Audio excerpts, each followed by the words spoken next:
Let's also bring on board Nischal Maheshwari, find out what he's making of the markets. Nischal, hi, good morning. Firstly, here's wishing you and your entire team a very happy Diwali from all of us. Thanks, Aisha. I wish you and the viewers also a very happy Diwali. Great. And it's turning out to be quite a happy Diwali actually, Nischal, not just with the market levels, but with the kind of earnings and the commentary as well we've been seeing. Wanted to pick up on what we've heard from PSBs and more importantly, the kind of commentary that you're seeing from an Innocent Bank, from an Axis, etc. Very strong. I totally agree with you. I think banking is in a very sweet spot, and I was hearing what Mr. Jain was talking. Totally agree with his views. Basically, I think the large banks are going to, they have got pristine balance sheets, very strong capitals, so and the reach outstanding. So I think that's where most of the value is going to enumerate. Right, indeed. And can say the same actually, Nischal, about the biggest underperformer of the last somewhat, ITC. I mean, who would have thought that brokerages this morning are going to up their targets all the way to 375? Wanted to understand not just what you made of the earnings, but whether you believe that even after this kind of a steady up move, one can still add ITC to their portfolios. So, Aisha, it's a very happy day for us also. We have been one of the people basically where we have one series known as Lionheart series. And there we actually, a year and a half back, put that ITC into that category at around 167. And we were very, very positive on that, definitely, because we believe that the FMCG business of ITC needs to be re-rated. And it has happened. It's happened much faster than what we thought. And we continue to believe, even today's numbers, if you really look at it, 3 years back, 1.5 years back, we had thought that ITC should exit its FMCG business at around 7.5% of EBIT. And today they have declared 6.6% of EBIT. So we are very, very positive on ITC. We continue to believe that this still continues to should continue to see a re-rating. Our target price at the moment is around 425, but I definitely see that if there is a trigger of the company splitting into different units or possible sellout of total unit, I think a further re-rating is going to happen. So it should be a part of the portfolio, and you should continue to buy more on these levels also. There's also going to be Reliance Industries in the spotlight. Market hours, mind you, at close to 8 p.m. will be coming out with their quarterly numbers. We're expecting revenues to be a little bit flat. Net profits are seen at about 15,664 crore rupees. And of course, we'll be looking at the segmental revenue for retail, O2C, what the numbers are from Jio as well. Reliance Jio, where we're expecting ARPUs to come in a little bit higher this time around to about 179. Lots of moving parts, Nischal, when it comes to Reliance Industries. But given the fact and the way the stock has performed, what do you think the street will be very keen to listen into from RIL? So I think a couple of things, RIL, I think one of them is the petrochemical business. Actually, which you look at in the last 3 years, their per ton EBITDA has actually almost halved from around $320 a ton to its we expected to deliver something like $185 this quarter. So I think that is where I think, and it is around 20% of the business. So we want to actually hear what is the future there. What are they looking? Are they seeing prices and the EBITDA margins going up there? Obviously, GRMs is a concern because the GRM seems to have peaked out last quarter. And how do you see basically going ahead? Retail and telecom business continues to do well, but we would want to listen to the ARPU for the telecom business. I'm saying, being a more sort of a duopoly with Vodafone being a weak player, why is the ARPUs not going up? When it's going to be? When are they planning to take a hike there? Because I think telecom is an essential part of life for everybody. So I think there is a high chance that they should do it now. So these are 2 or 3 things I would want to actually look out in RIL's result. Stay with us. We're not going to let you go before getting some Diwali ideas from you. But here's Sandeep Sabharwal in the meantime on why he likes Delta Corp. My view is that it's a hugely cash generating company. Like it can generate 300-400 crores of cash every year. It doesn't need debt to grow, and it's in a business segment where it's the only listed player in this space, in the casinos business. And I believe it's set to grow GST or otherwise. So the only reason it's available so cheap is because of this GST uncertainty. My analysis suggests that on the on the casino business, the GST should not have any impact. Online, it could have an impact, and online as a part of its overall valuation is not so much. I find value at 13-14 times next year earnings, and I believe that once these uncertainties go away, whichever way it goes away, the stock will do well. Okay, Delta Corp is what Sandeep Sabharwal likes. Nischal, I hope you got that 2 minutes to think of ideas. What would you recommend our viewers this Diwali? So I've actually written down 3 which are in the large cap, mid cap, and the small cap category. And I will just name it out here. ITC is obviously my large cap pick, and I continue to be. Last Diwali also I was positive on ITC, and I continue to be there. I just enumerated what are my thoughts around ITC just a short while back. So I'll not talk much about ITC, but Triveni Turbine is the mid cap pick which we have. Very, very strong company. Basically, after around 2-3 years when they have not been able to get top line growth of only 2-3%, now their order books are very strong. Basically, and we believe that for the next 2 or 3 years, the visibility is very strong for at least a 20% kind of a CAGR growth for Triveni Turbine, and 20% of their top line comes from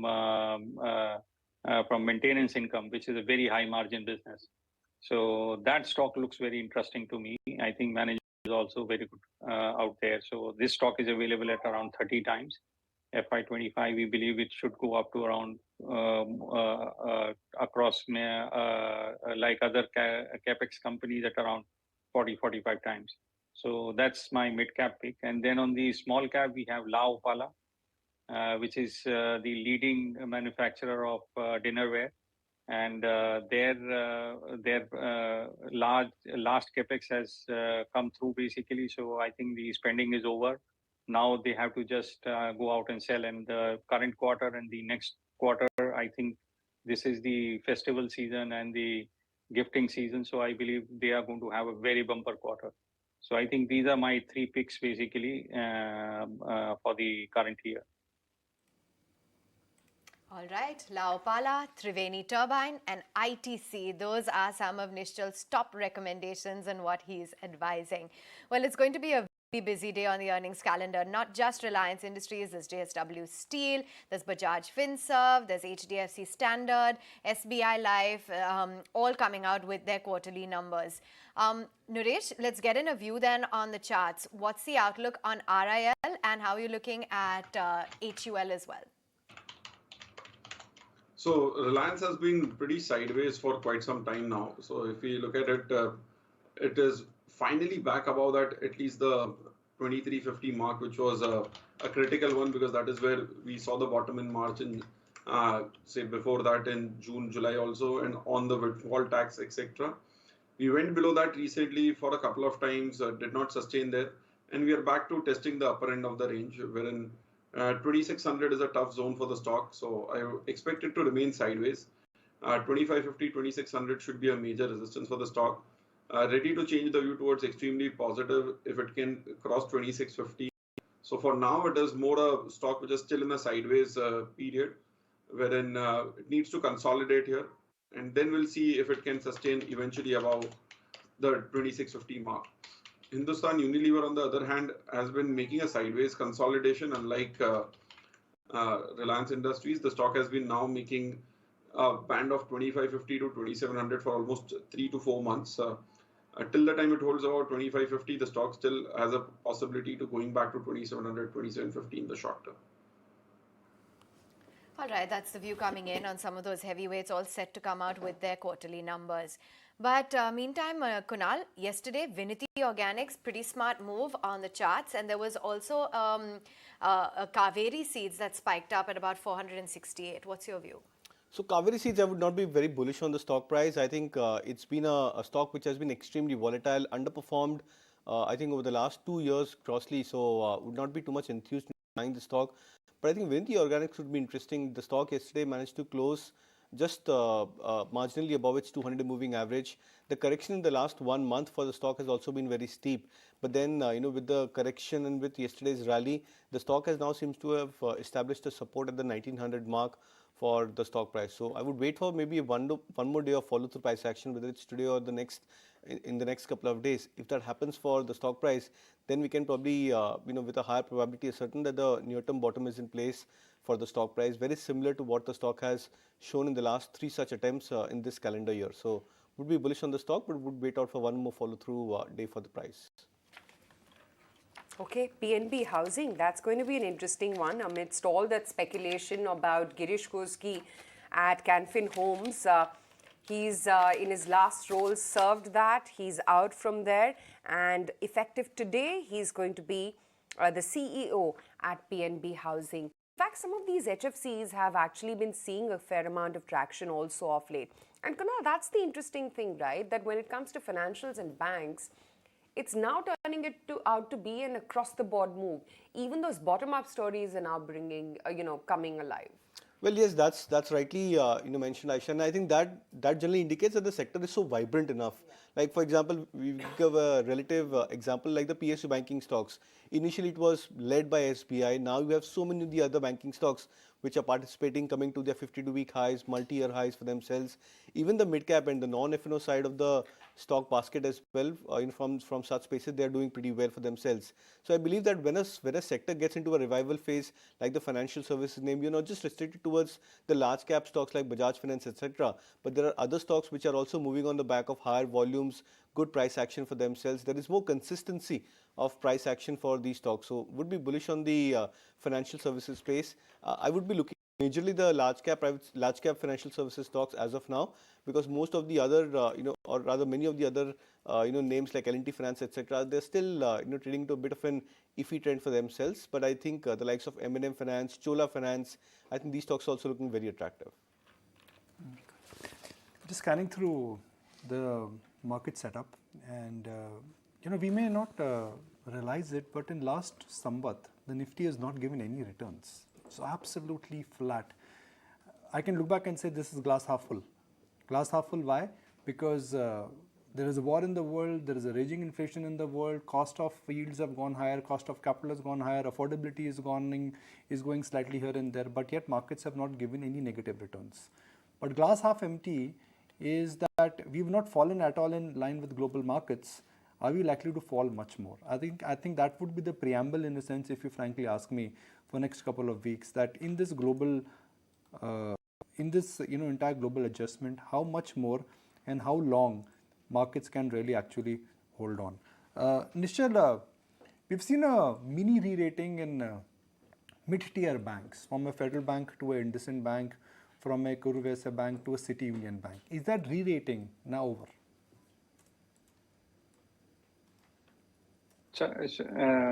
Morning, Nikunja. Didn't hear the last part. Is that re-rating over in mid-cap banks? So, Nikunj, historically, I've seen basically when the tide is up, all boats rise. And for the banking sector, for the finance sector, basically, this tide is coming after almost, 3 years now, after the ILFS fiasco happened.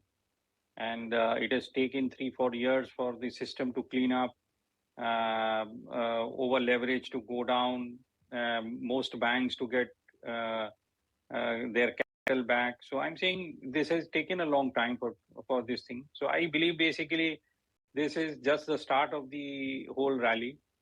Tide is still strong. Basically, there is demand in the sector, demand in the industry. So I think the re-rating should continue. Now we have to look at specifically, some of them might have run away quite a bit, and that's why I may not re-rate.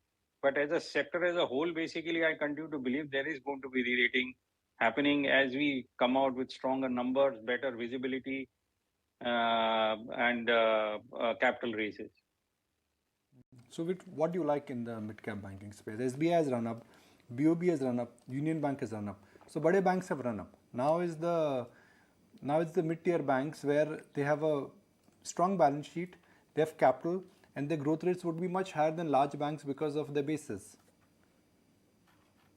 So there you have to be a bit choosy basically, because I think it's still early days, so you want to be a bit cautious.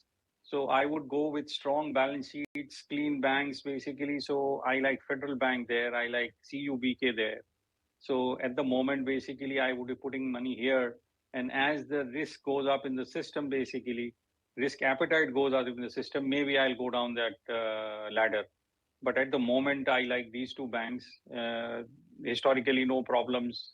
Yes, NPA issue was there at a Federal Bank, which has cleaned up now. They have recapitalized well, basically. And I think now they are showing a good growth also for the last 2-3 quarters now.